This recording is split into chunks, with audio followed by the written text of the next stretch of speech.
Hello, I'm retired Battalion Chief Larry Cockman from the Greensboro, North Carolina Fire Department History Book Committee. We're here today at the Greensboro Historical Museum. I'm standing in front of the General Green, the first steam pumper, or as they called it back then, a steamer. Today, December 9th, 2019, we are starting a new tradition of recording and preserving the heritage and culture of our retirees. Our retirees have contributed so much to the success of our great fire department. Their stories retire with them and are sometimes gone forever when they pass away. They will share their emergency calls that will always be a part of their memories forever. So sit back and listen as they carry us through their journey in the Greensboro Fire Department. My name is Lloyd, Halsey. I'm 78 years old. I was born in 1941 during the war, and when I retired I was a captain with 30 years service, but I retired with 35 years because I bought my military time, which back then it was $1,800 for 3 years, and now it's big bucks. But I'm originally from the mountains of North Carolina, Ashe County, near West Jefferson. I think, as far as I know, Ed Sawyers and myself are the only ones that's ever come out of that area to be a firefighter in Greensboro. Of course, Ed was killed a few years ago by somebody running off the road and hit him while he was going to the mailbox. Before I came on the fire department, I just got out of the Army. I spent 3 years with 82nd Airborne Division at Fort Bragg, and we traveled a lot. A lot of good experiences, and they made, I think I was 19 years old when I went into service, and I think maybe they made me what I am today, starting, where I was not that same person that I went in. Being in the service helped me to, from my discipline and knowing how to handle different situations. And yeah, I'm definitely sure that they did a good job. No, I was never deployed in combat. I got out just before the Vietnam War, and well, when I got out of the service, I came back to Greensboro. I decided that 3 years was enough in the military.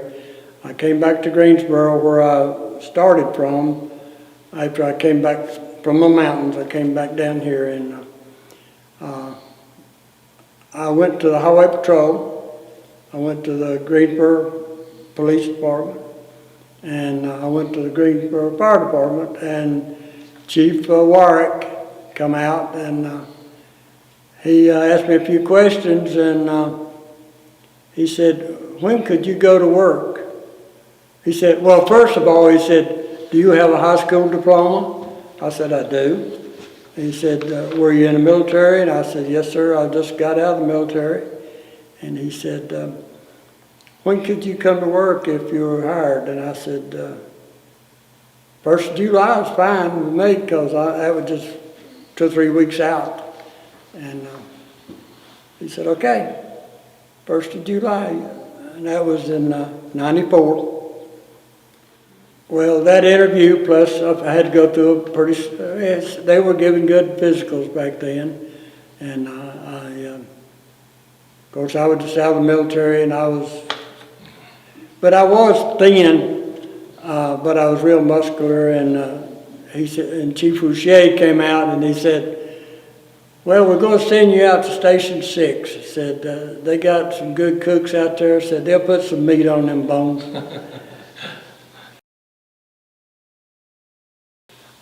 Best I remember is $318 a month. There was 13 in my training class, and one didn't make it, and the rest I was yeah, I remember most of them.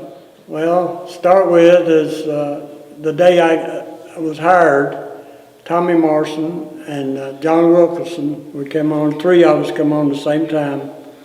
And Bobby Taylor, Wayne Snuggs, Harold Hall, Willie Johnson, Chester Thornton, and Ralph Pigram. I'd say the only challenge I had in training would have been hydraulics, or that was completely new to me. I'd never been around anything like that, even in the military. But as far as that goes, I was smooth. Tommy Morrison and I were together. We always, even at break times, we would challenge another team to plug sprinklers, and Harold Hall and his, I don't remember who Harold was with, but we'd always team up against them, or anybody wanted to try. We always won when you plug a sprinkler. We'd go up with the full gear on, and they'd time us, and that was in our break time when we should have been resting. But like I said, I was just out of the military, and I was gung-ho. I was ready to go. Sprinkler. So we'd gear up, and all of our gear, and up we'd go. And with the sprinkler, it had wooden plugs and a hammer. It's always on the truck. And we would race up, and one of us would hold the ladder, and the other would go up and drive. It's pouring out water, and we'd go up and drive that plug in between the sprinkler to shut it off. And that would that'd save a lot of property. And if there was a fire and the fire was out, there's no reason for it to keep going. So that was a big thing back then, to try to plug in sprinklers and salvage. Well, like I said, no real funny stories, except we'd always have competition with the other members of the training class. Well, most of the time the competition consisted of, like I said earlier, plugging sprinklers, rolling the hose, or palm pier ladders and sliding the ropes. Of course, that was not done. It was done under supervision, and I loved palm piering. I'd already been through all that in service. Of course, we'd palm pier out a helicopter and stuff like that, but it's different. But we'd come down the side of the building, and in fact, the 13th man that didn't make it, that's what happened to him. He couldn't let go. He couldn't go out the window. So, well, a palm pier ladder assisted at just one beam, and it had cross members on it, and it had a hook that would hook inside of a window. No matter, you could go right up outside of a building by locking yourself, throwing your leg inside the window and taking the palm pier and reaching up, knocking the window out, and you go right on up or raising the window. And when you get out on the palm pier, coming down or going up, a lot of times it would swing, and that would make you tighten up. I mean, you think, well, is it going to hold? But it had these really sharp hooks that dug into the window seal, or whatever kind of seal it was. And palm piering was fun back then. Well, I'll have to admit, firefighting always enticed me. I like to see the fire trucks, and I like to watch them sometimes. In the fire service, we had drills and stuff that pertained to fire and fire equipment. But really, when I come out, I had a 6-month-old kid out of the service, a 6-month-old kid, and I needed a job. And I wanted to do something where felt like I was helping a fellow man. The only 2 jobs I ever had was real jobs, was with the Army. The 3 years I spent in the Army, I'd come out, I'd come straight to the fire department, I had other little jobs, but they were not for me. I remember the first station I was stationed at, Station 6, and the first captain was, they called him Slim Maynard. They called him, I'm not sure what his first name was really, but he was Slim Maynard to me, but he's always Captain Maynard. And Ralph Sutton was the driver, Paul Hodge was the next man, and they trained me right away to catch a hydrant, and I could wrap around a hydrant. I had never been through training. I didn't go through training for 9 months. I came on in July. We went into training on April the next year.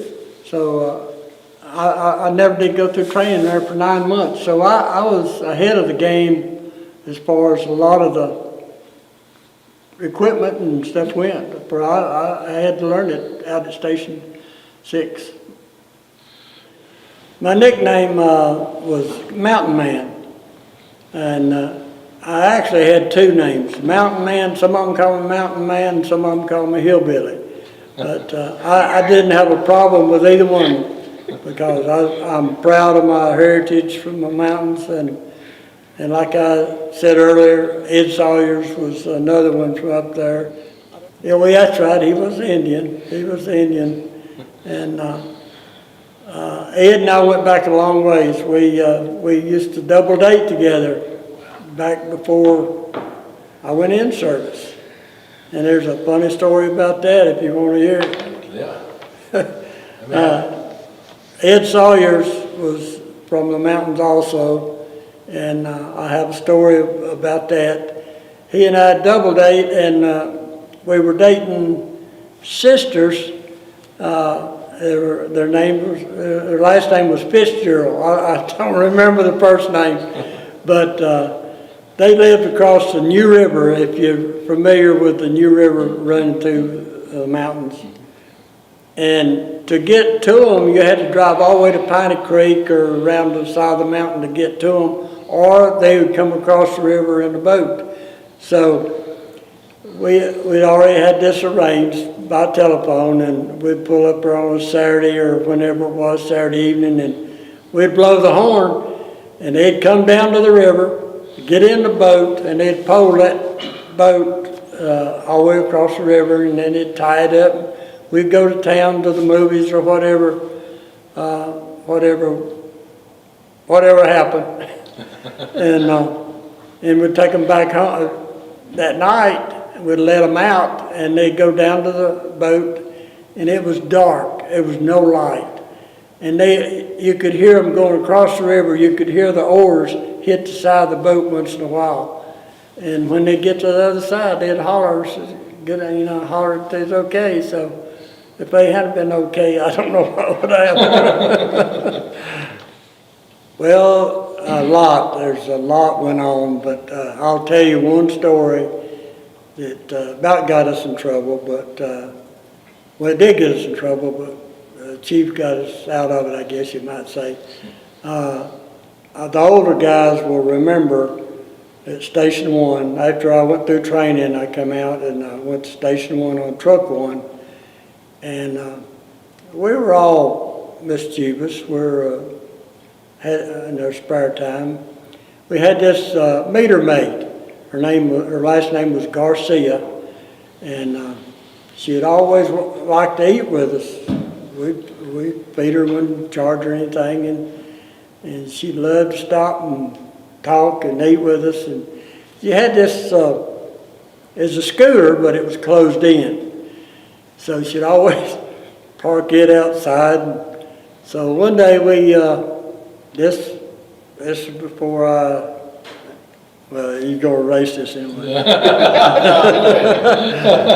She parked her meter outside and went in to eat. So we got her scooter, and it would kick out a gear, and we pushed it inside the hose tower. And so after she eats, she come back out, and her scooter was gone. so she couldn't believe somebody had stole her scooter. And so she called her boss, and from there it went to Chief Warwick, and we finally told her where it was at and helped her get it out. I mean, it was jammed in there too.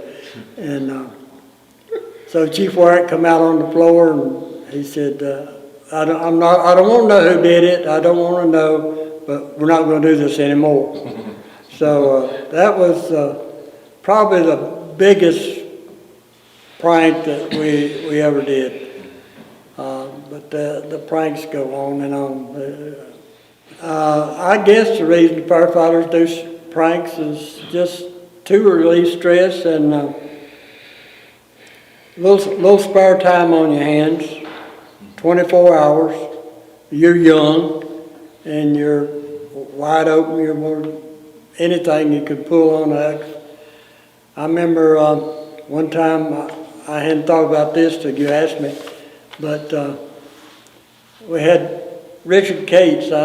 He was scared to death of any kind of an animal, so we caught this possum up one night, and the next morning we had this possum in a box, and we got it out, and he was back toward the back of the station, and we had these old benches set up against the wall, and that's where we sat a lot. And the best I remember, Kate was sitting at this bench.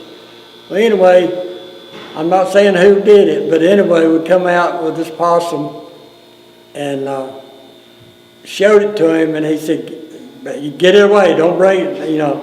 So we throwed it at him, and he went up. He's a great big guy anyway, and he went up that bench, up the wall as high as he could go. And when he come back down, the bench just folded up under him. So needless to say, we had to put a bench back together in a hurry. The spare time we had at the station, when we had a large number, like at Station 1, the old station, we played volleyball. And we had Kyle Stewart, which is 6'3", 4". I had Woody Parrish, which he's the same side. We'd always have them on opposite sides, and we'd play volleyball till dark. And of course, we'd have a fire call, and I remember one day was playing volleyball, and I put a pair of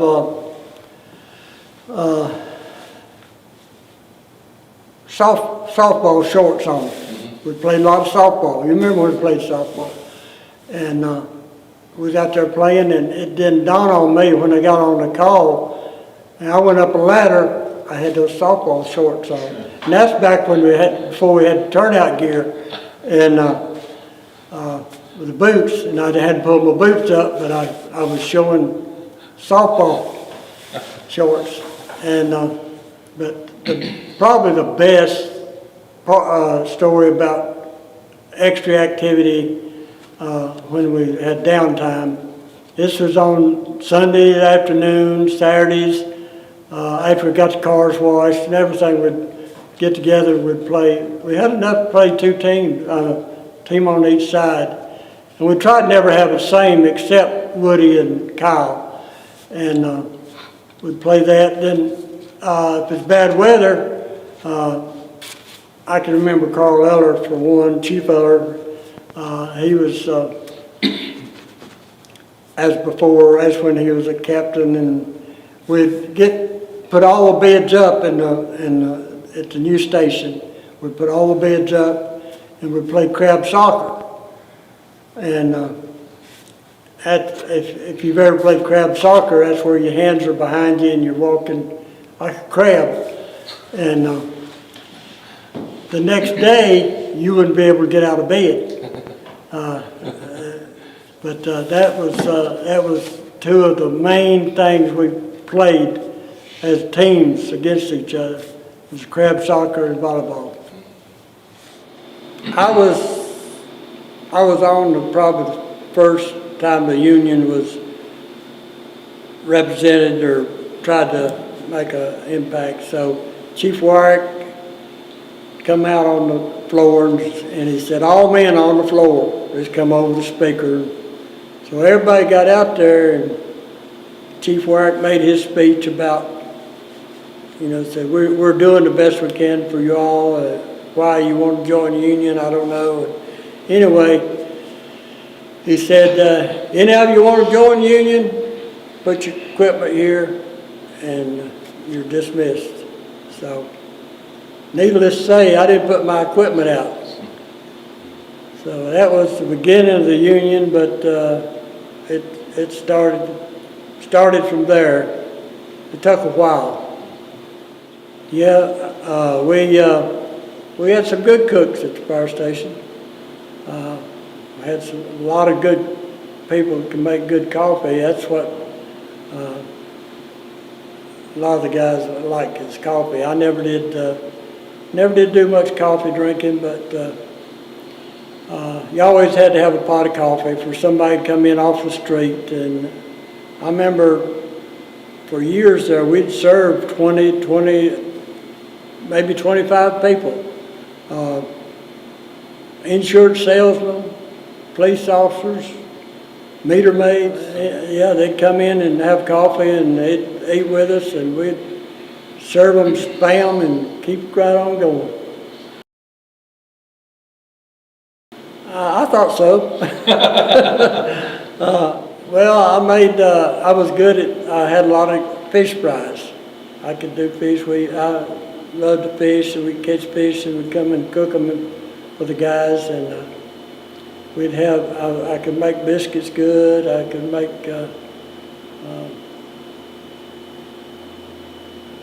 I could do it all. As far as cooking at the fire station, I think it's a good thing that back in our day, my day, we couldn't take the truck to the store for any reason. If it went out the door, it was going to a fire. And I know we'd walk over on Commerce, I think it's Commerce Street, to Piggly Wiggly, I believe at the time, and we'd have a shopping cart. We'd take one back and bring one back full. And making the menu was the biggest problem. If you could make a menu, we could cook it. And yeah, I think it's a good thing that the firemen cook together and eat together. And of course, we had, not like it is today, we eat about anything that come across the table. It started off a couple of dollars, both meals. Then of course, as time went on, I stayed there at Station 1 on Truck 1 7 years, and as time went on, it went up. And we got to where we'd have dessert, more than that, and that added to it. And some shifts would really go out, and some would just do it to get by on. Yeah, we'd cook for 20-some people about every day, and 2 meals a day, and that took a while. And we left a lot of meals on the table and come back to cold food, but that was part of it. I know you've got to have cubicles now in some of the stations, or all the stations, for the women firefighters, and I understand that. They should be. They should, but for me, I like the open, like Station 1, the new Station 1 is, or where the old Station 1 also. That was good. We did a lot of cutting up at old Station 1. I can remember we used to get this water pistol, and you could hear that thing squeak. And Ted Bryant, he had to have his sleep, and you could hear that thing squeak, and that's all it took is that squeak, and everybody would bust out in a laugh. And the chief would finally come out, Chief Price, or some of them would finally come out and said, "Okay, guys, this is enough. Let's go ahead and get a rest." But from up there, it never was. It was something all the time. Yeah, the Central Station living was unique. You slept upstairs, and when the alarm come in, you'd slide the pole, which was, I thought was fun. Had a couple of guys break their legs or break their ankles coming down the pole, but if you did it right, it was safe, and it was a lot of fun. Well, I can speak from my experience. When somebody would come by, we'd take time out to talk to them, so we could pick up and learn from them a lot of things, and we love to hear their stories. Most of the time they would have a story, and we could learn from it, and I enjoyed them. I enjoyed when those guys come by. Yes, I do. Because I thought years ago, I said, I wish I'd have logged every prank, every call that meant something. Not just every call, but every call that meant something, where something happened. The calls that's in the back of my mind, some of them will never be told. And I do. I think it's important. I remember going out the first time I had to jump on the back of a truck. They made sure I was equipped, and I said, it was exciting to me to hang on the back of the truck. I can remember well the first rescue call I had. I was at Station 1. I was a new man on Truck 1, and I hadn't been there long. So I had a call come in, bad wreck on Stanley Road, where it comes into Windover. Of course, y'all probably don't even remember that, but Stanley Road come down and it turned into Windover. And we had the old Chevrolet rescue truck, and Jerry Wheeler was the driver. He was the chief's driver at the time, but he was the only man that's available to fill in that. So he got in, and they told me, okay, you're going with Wheeler to a rescue call. So we got to Stanley Road, which we passed. Excuse me. We passed a lot of city police on the way out there. That was during the time when they had the Fords, and they wouldn't run very fast. But we passed them going out there, and got out there, and it was a lumber truck had turned over, and the lumber had come off and slid into a car. And we got out, and we was checking everything, and there was a woman inside. So Jerry told me, he said, you go around and hold her head. We're going to try to bring her out on your side. So I had no problem with it, but that was my first touching a victim. That's the first time. And so I run around, and as a red-headed woman, I can remember that, and I got a hold of her head, and we started to pull, and her head come off in my hands. The lumber truck had cut her in two right across her. And I still see it at night. Probably the biggest fire I was ever on was Worth Chemical downtown. Well, it was downtown at the time. I think it was out there close to Spring Garden Street. I'm not sure exactly what street it was on. I don't remember that. But I was on Truck 1, and we were dispatched on first alarm. Of course, it ended up being second, third alarm, maybe fourth alarm, because it went on for a couple of days. But we got there, and we set Truck 1 up, and the ladder went up. The fire was going good at the time. And of course, I guess they asked me to do it because I was gung-ho. I'd jump on anything that come up. And so I went up the ladder to direct the stream of the nozzle. And I'd been up there a while. Of course, the fire was going good. And I remember the explosion that they had.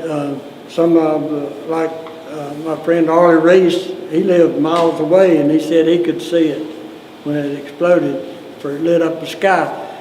Anyway, right off the end of the 100-foot arrow, I'm not saying how far it was, it seemed awful close at the time, this 55-gallon drum, it came up, and it was spinning. I can still see it. As it was spinning, it was throwing fire. And it come right up by I don't know how close, but it seemed like it was real close.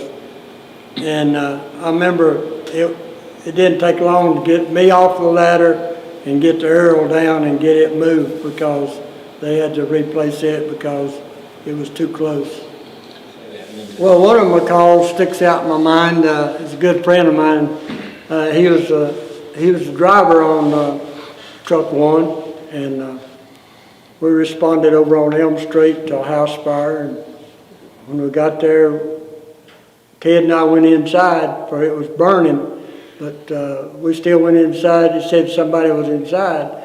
So we went in. We thought we'd search the house well, but for some reason I reached under this bed, and I thought it was a mop, but it turned out to be a young lady.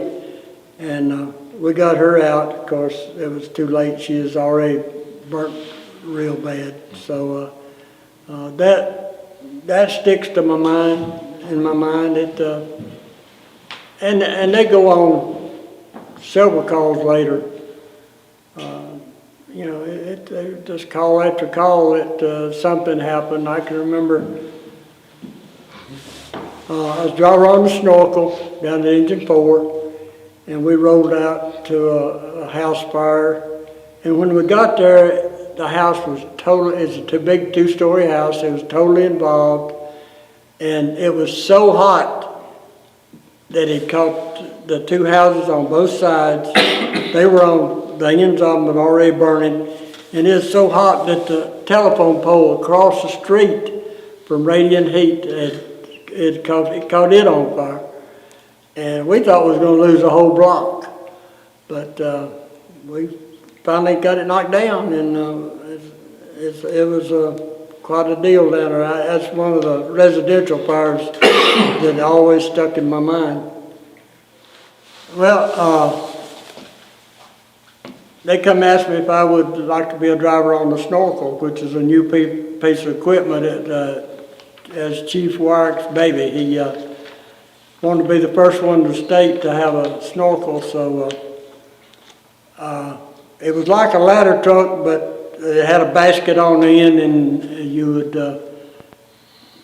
you get in the basket, and the jacks would go down, you get in the basket and you go up, and you had to be trained to go up and alongside the hose tower, and you had to be real close to it. So like if you were picking people up off the first, second, third floor of a building, you had to go right up the side of it. And it was also, it had a nozzle, big nozzle, big fog stream. You could like you had on the ladder trucks too, but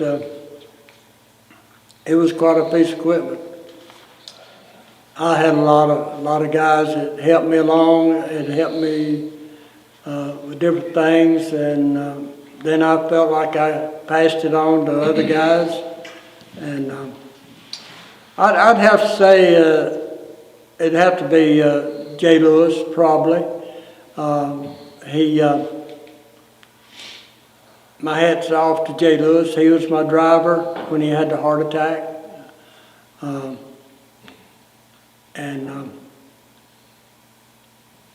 That was, I'm not sure what year that was, but Jay was so determined. He and I fished together along with your brother Raymond, and we had a lot of good fishing trips, a lot of good stories there. But Jay wanted to come back and drive Engine 2 so bad. I think he's probably the only one that's ever done this. He had the open heart surgery, and he lived through it, and he come back to drive Engine 2 again. So I think, I don't know, he was just a special guy. He's a special guy. And of course I had some chiefs like Chief Powell, and he was my training officer, but there's a lot of people I looked up to. Well, this is the later years at Station 1. I served my last 15 years at New Station 1 as captain, and this is during Frank Jones's time when he was chief, and Tim Pitts was there, and both of them were Husky guys. They built big, and we'd always tease them about, y'all ought to be sumo wrestlers. So this went on, and so it's my idea to work up that's when Green Supper Club was kind of the gathering point. Anything that happened, we'd go to the Green Supper Club, and we was going to have a dinner, then we're going to have this wrestling match between Chief Jones and Tim Pitts, which was, and so this was set up, and everybody knew it but me. And when we got there, we had the meal, and somebody announced, it's okay, it's time for the wrestling match. So then they called my name for me to come up, and I thought, well, now what is this? This is just because I kind of initiated it, I thought maybe it was going to get me to introduce them or something. But when I got up on the stage, he said, Captain Halsey, this is your life. And I said, what's going on? I couldn't believe it. Anyway, they set me down there, and my family started coming out, and they'd tell a story, and they called different ones, and they called Chief Powell to come out, and he was my training officer, and I always looked up to Chief Powell, and we were, I can't say we were close, but if he had asked me to make a flower garden out front, which I did, and we won Garden of the Year one year. And there's a plaque at Central Station now where it was got Garden of the Year. And but he come out on the stage, and he sat down there, and he asked him a question or two, and he said, well, the biggest thing I can say about Captain Halsey is he's unflappable. And I said, okay, all right. What is unflappable? I didn't ask a question. I wanted to play like I knew. So we went on through the whole thing, and they really pulled a good one on me. That's the best one that's ever pulled on me. I pulled a lot of jokes on people, but they finally got me back. But later on that night, I asked somebody. I said, "What is unflappable?" And they described it to me. Said, you don't get up. You don't ever get upset. If you got a job to do, you do it, and fire call, you don't get upset. So that was my unflappable story. It's a good story. Well, Jesse was on Engine 1, and I was in bed. I was on Truck 1 at the time. He was on the engine company, and they had to call. It's down the south side with Engine 4, and of course you're listening to it. At that time you couldn't separate. Everybody in the whole department heard everything. So they come over, they wanted an ambulance, they wanted this, and we couldn't understand what was going on. And being that close to it, we didn't know till later on that night. We knew somebody got hurt on the fire department. Well, that's all we knew. We didn't know it. He got run over and he was killed instantly, but that stuck with, I think it stuck with everybody for years, and still does. The older people, they still remember that. And